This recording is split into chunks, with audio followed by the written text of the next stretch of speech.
sytuacja mi się wydarzyła.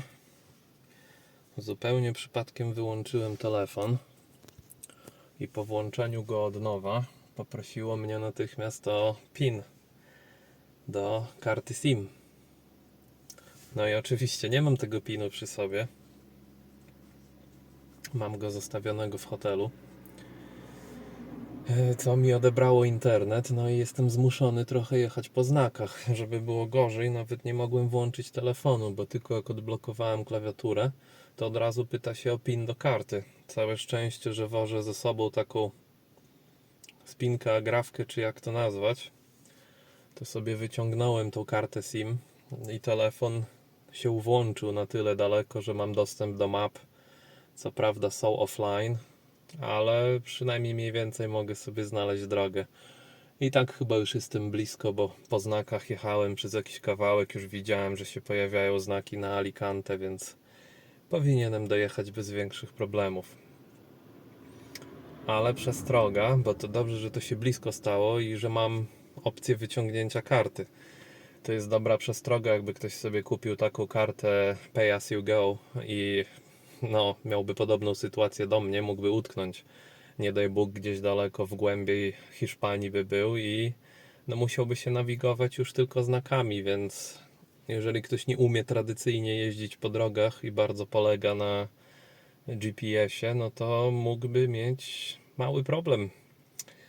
W każdym razie wyciągnąłem kartę, jest nadzieja, chyba robiłem zdjęcie mojego PIN-u, więc może zaraz sobie nawet sprawię internet bez zajeżdżania do hotelu, ale to się okaże za chwilę. Także piona. Niestety nie mam zdjęcia mojego PIN-u, bo tak wyszło, że wczoraj zgrywałem z telefonu różne filmy i razem z tym zdjęciem poszło. No i już go nie mam w telefonie. Ale na szczęście byłem przezorny, jeszcze zanim w ogóle przyleciałem do Hiszpanii, to sobie na Google Maps zapisałem pewien obszar jako mapy offline. Mam cały obszar Alicante i jeszcze troszeczkę w okolicy. No i na tyle blisko jestem, że łapię się na ten obszar offline, więc mapy mi działają. Nie będę miał na bieżąco informacji na temat korków, jakichś takich dodatkowych problemów, ale przynajmniej mogę bez problemu dojechać z powrotem do siebie. I skoro już wiem, że mam bezpieczny grunt, to nie będę na razie jechał do hotelu, bo otworzyłem mapy i się okazało, że prawie na ślepo dojechałem praktycznie tam, gdzie chciałem dojechać, zanim mi jeszcze mapy zniknęły. Także idę pieszo, zobaczę, czy się uda uchwycić coś więcej, coś ciekawego. Bo zbliżam się do rezerwatu niedaleko Santa Pola, w którym są znowu flamingi. No i zobaczymy, czy może tutaj się uda jakieś lepsze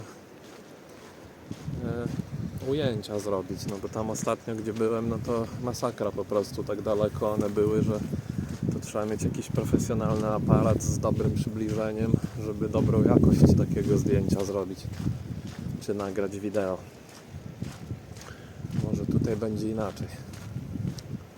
A tymczasem, jako że trochę muszę pomaszerować, no to do zobaczyska. Adekwatnie do nastroju, żeby uznały mnie za swojego, się ubrałem na różowo.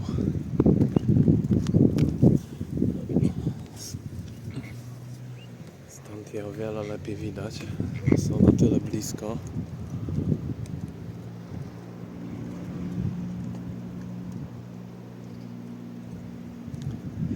Zaraz spróbuję telefon włożyć między siatkę i uchwycić je lepiej.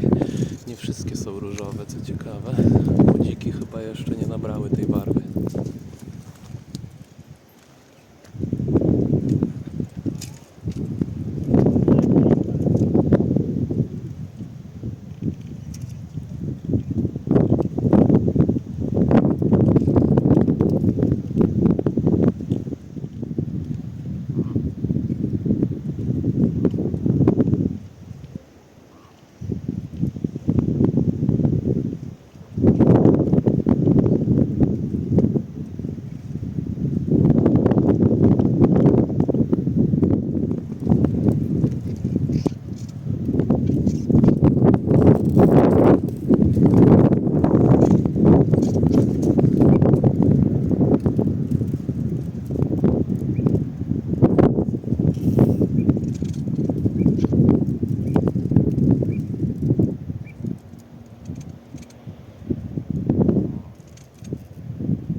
dalej jeszcze przejdę. No to taki cały rezerwacik. Wymagało to ode mnie niestety drugiego razu przyjechania do Santa Pola, przynajmniej w jego okolicach. Wczoraj tak długo, czy to przedwczoraj było? No nieważne. Jakiś czas temu, tak długo mi zeszło oglądanie Torrevieja i Santa Pola. Gdy przyszedłem pod te rezerwaty, to one już były zamknięte, bo wejścia do tych rezerwatów są zazwyczaj do około godziny 14. Przynajmniej do takiego mniejszego, pod który zajechałem. Ten, w którym teraz jestem, nie wiem, czy jest 24 na dobę dostępny, czy nie. Prawdę mówiąc, żadnej bramki odgradzającej nie było na wejściu. Nikogo, kto by to sprawdzał też. Sporej wielkości darmowy parking i po prostu wchodzisz na szlak wokół jezior bez żadnego gadania. A później możesz iść tak ścieżką piaszczystą, więc trochę się grzęźnie. Lepiej mieć wygodne buty. I idzie się wzdłuż tych solnych małych jeziorek. Tam przy samym wejściu chyba jest najlepsze miejsce, żeby uchwycić te ptaki, bo stąd jest po prostu za daleko. Ale chcę zobaczyć, czy jak pójdę w głąb, czy gdzieś za zakrętem nie będzie tak, że się zbliżę bezpośrednio do tego jeziora. Kto wie, może nawet one tam przesiadują. Ale i tak jestem już zadowolony, kilka ujęć lepszych mam. Także jest dobrze.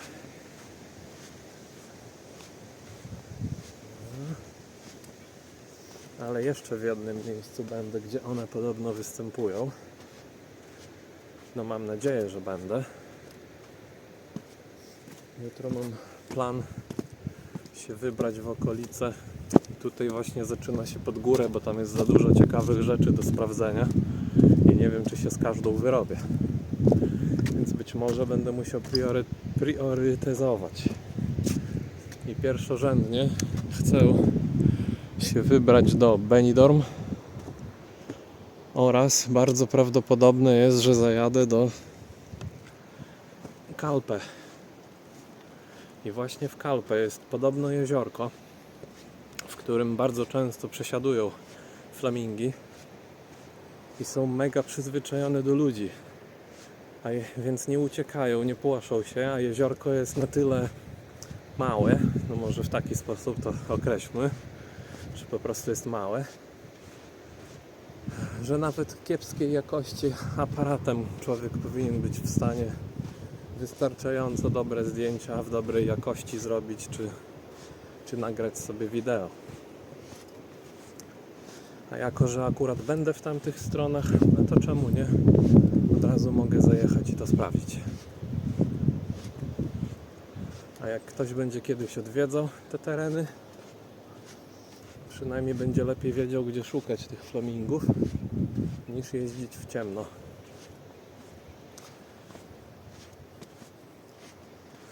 Jest bardzo dobry spot tam, gdzie przed chwilą byłem.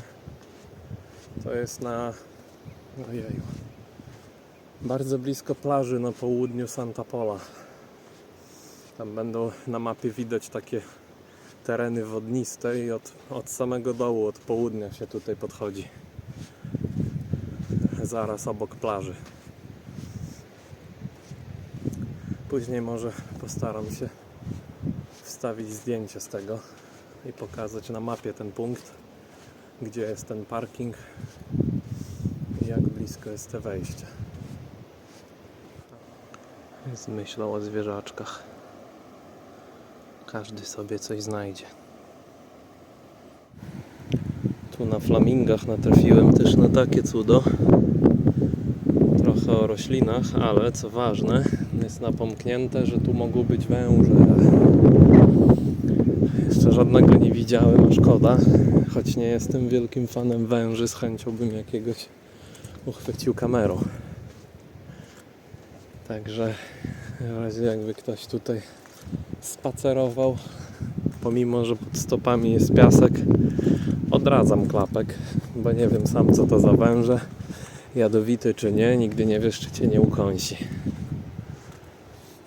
lepiej mieć buty i jak da radę, to spodnie na długą nogawkę i wtedy można śmiało ruszać. Bardzo mi się podobają te krzaczki. Nie wiem, czy to nie jest coś jak blue cone, chyba tak się to nazywa, że takie niebieskie szyszeczki na tym rosną, ale w tym wypadku one się nie wydają niebieskie, tylko bardziej siwe, białe, jak koloru piasku. I tymi krzakami tu wszystko jest wyłożone. Jedne większe, drugie mniejsze. Ciekawa, ozdobna roślina.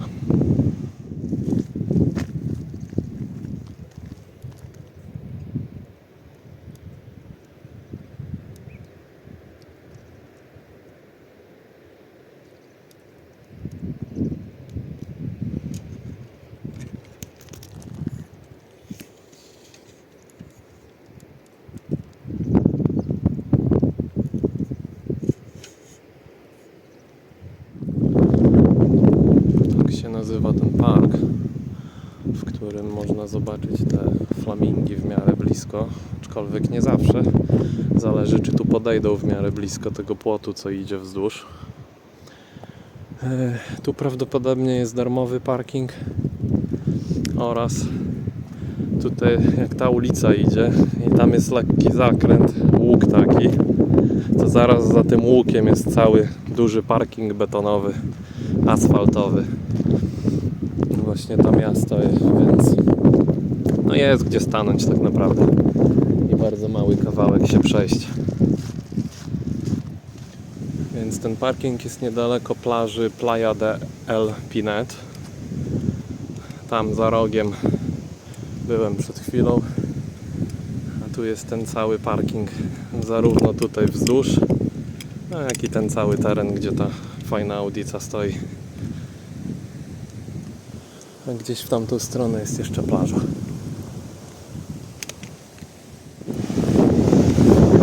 Zaszedłem jeszcze na tę Playa de la Mata. Jako że nie mam ręcznika ze sobą, no to kąpiel mi odpada. Ale jest na tyle ciepło, że nie pogardzę sobie wejść, chociaż nogi zamoczyć. Także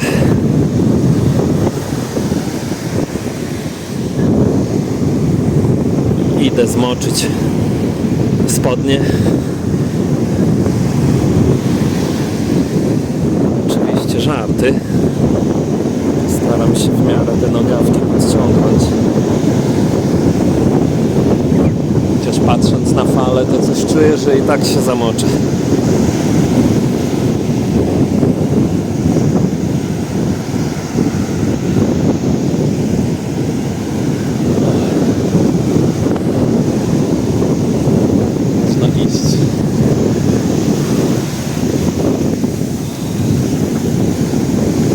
To. Ale zimna. Bardzo zimna.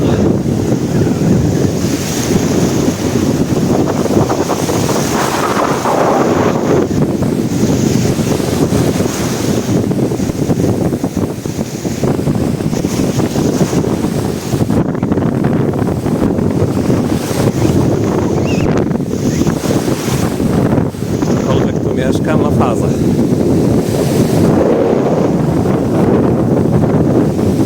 Jest fajny, przyjemny piaseczek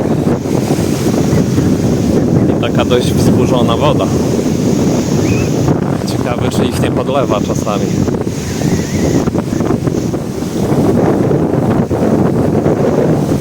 Ulga.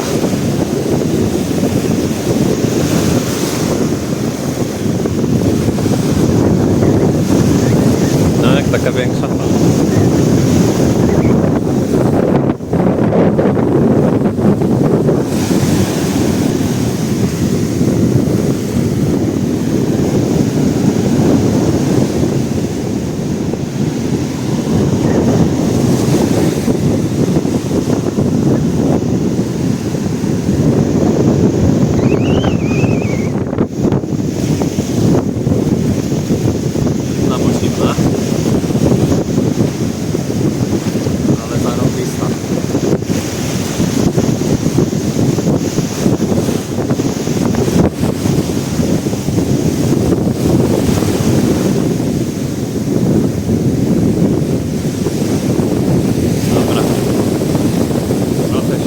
zrobiłem